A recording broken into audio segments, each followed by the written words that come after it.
Hi guys, my name is Christine, and today I'm talking about what to do if you have had an unrequited crush for years, right? So basically, you have really liked someone for a long time. You know that the feelings aren't reciprocated, yet you still can't seem to shake this feeling of loving them, of yearning for them, of wanting them. Now, this is definitely an experience that I've gone through. This has happened to me a couple of times, especially when I was a teenager and in my early 20s, up until roughly around the age of 20 to 21.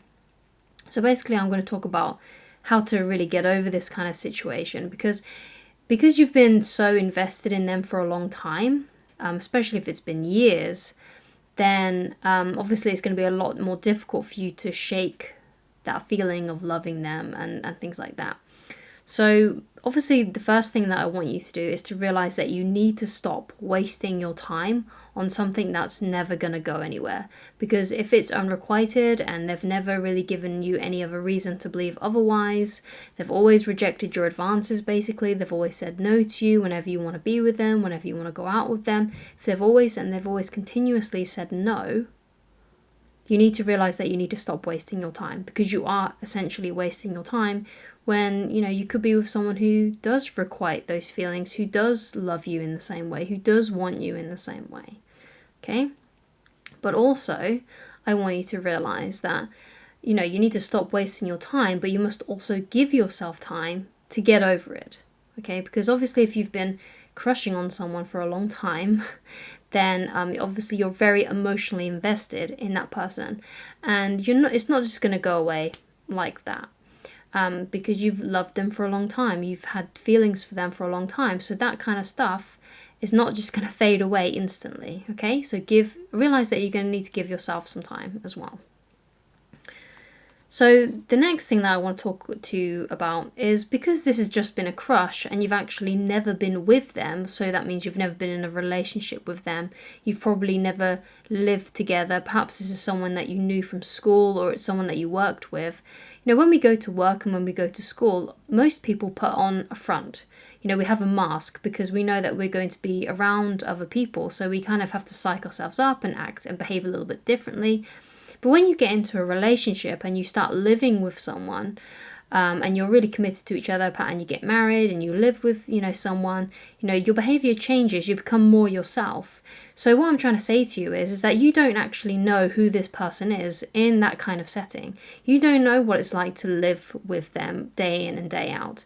Now, obviously, you might have had a few fantasies of what it could be like to live with them. But the truth of the matter is that you don't know 100% who this person is, because like I said, when we go to school, when we go to work, we always have this kind of like front on, a mask, which, so we're socially acceptable basically, and the truth is that when you get into a relationship, you behave more like yourself. So you don't actually, know who this person is. For all you know, they could be an absolute nightmare to live with. They could have a lot of issues that could really drag you down and make you feel horrible about yourself. So realizing that, hey, you know what? I don't actually know what it's like to be with this person. Yeah, sure, I fantasized about it, but that's just a fantasy. I don't know 100% if my expectation would have actually been met in that relationship. I don't know what it's like to live with them. I don't know what it's like to see them on a bad day. I don't know what it's like to be with them when they're having trouble with their parents. I don't know what it's like to be with them when there's money struggles. Like, you can only find these things out when you're in a long-term relationship with them and you've been with them for a long time. So just being aware that, hey, you know what? Maybe this is the best thing for me, because maybe if we were together, I would have realized that they were an absolute nightmare to live with. And if that was the case, then obviously you have dodged a bullet. So just understanding that is really important. So another thing that can really help you is if you kind of look for their imperfections, because especially if you know them in a physical setting, like let's say you go to school with them or you go to work with them, you start to look at them from, instead of a rosy pair of glasses, which a lot of people tend to do when they have a crush on someone, because, when you have a crush on someone, you only look at their best points. So start looking for like imperfections, because I don't know about you, but when I used to really, really crush hard on people when I was a teenager and in my early 20s, I would often put the people that I crushed on a pedestal. So basically, I made them out to seem much more perfect than what they were. And I would even say, oh, yeah, they're really perfect. But, that's not true because we're all human beings. There are flaws there. So you need to kind of understand that everyone is a human being and we all have flaws, we all have things inside of us that, are not great. We all have like weird temperaments, whatever. So, understanding that this person isn't perfect can be really good, and start looking out for those things. Like perhaps sometimes they can be quite belittling to other people. Perhaps they are really gossipy. Perhaps sometimes they say really mean things. Perhaps they eat really unhealthily. Like perhaps they bring in like a really unhealthy lunch all the time. Perhaps they always show up late. Perhaps they kind of talk back to people. Perhaps they have a lot of, just start looking out for the things that are not good about them. Stop looking for the things that are good about them and start looking for the things that are not so good. Now this doesn't mean that you have to like say this to them. It doesn't mean that you point it out to them. It's just something that you're going to do internally to help yourself detach from them. And I feel like that can really, really help. So another thing that I want to talk about is attraction isn't a choice. Now this is a famous quote. I think it's a famous quote. It's a famous quote in the dating coach world by David D'Angelo. And basically what that means is that you can't really help who you're attracted to. But also, the people that you're attracted to, they can't help it if they're not attracted to you.